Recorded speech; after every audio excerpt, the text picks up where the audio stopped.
devant le constat que les eaux sont un peu partout dans les habitations, mais que le cimetière aussi est totalement inondé.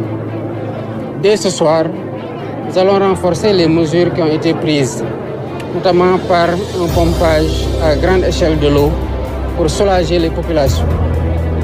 Nous allons aussi continuer à travailler dans le même élan avec des ministères concernés de façon conjointe, comme cela a été l'objet d'une réunion aujourd'hui autour du Premier ministre, pour continuer à renforcer toutes les mesures qui ne sont en réalité pour le moment que des mesures d'atténuation.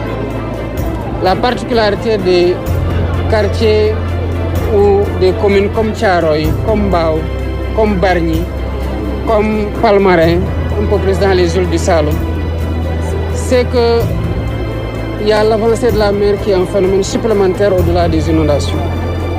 Si bien que beaucoup de maisons sont de plus en plus menacées et une bonne partie a été prise par les eaux. Avec l'impact des changements climatiques, comme partout ailleurs dans le monde, ce phénomène n'est pas pour s'arrêter. Voilà pourquoi les mesures, au-delà des mesures d'atténuation actuelles, nous allons dérouler des mesures structurelles qui consisteront à la restructuration des quartiers, dont les habitations spontanées n'ont pas été organisées pour préparer un cadre d'assainissement performant pour évacuer les eaux de pluie ou les eaux domestiques.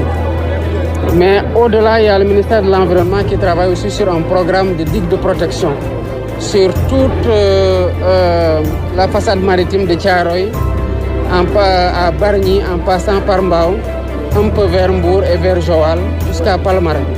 Nous sommes en train de travailler avec des partenaires et nous allons dans les prochains jours, le ministère de l'assainissement et de l'hydraulique va diffuser le plan quinquennal, y compris en rappelant ce qui a été fait, parce que beaucoup de choses ont été faites.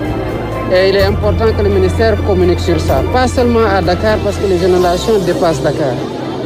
Avec la collaboration de l'armée, du génie militaire et de la protection civile, l'ensemble des points bas ont été recensés. Mais au-delà, il y a énormément de digues de protection qui ont été construites. Il y a eu des bassins de rétention qui ont été construits et qui fonctionnent et qui soulagent actuellement les populations, au-delà du pompage des eaux qui, comme nous l'avons constaté dans certains sites, a produit des effets en l'espace de quelques heures malgré les fortes quantités de pluie qui ont été enregistrées.